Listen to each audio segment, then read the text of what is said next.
Sa bawat titik ng ating salita, nagmumula sa ating dila.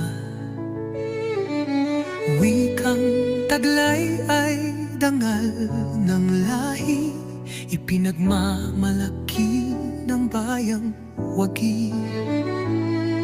Itaguyo ang wikang mahal, sa puso't isipan ay itanghal.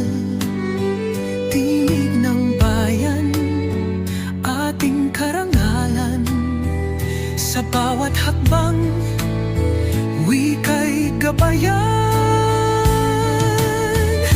Wika ng pagkaisa,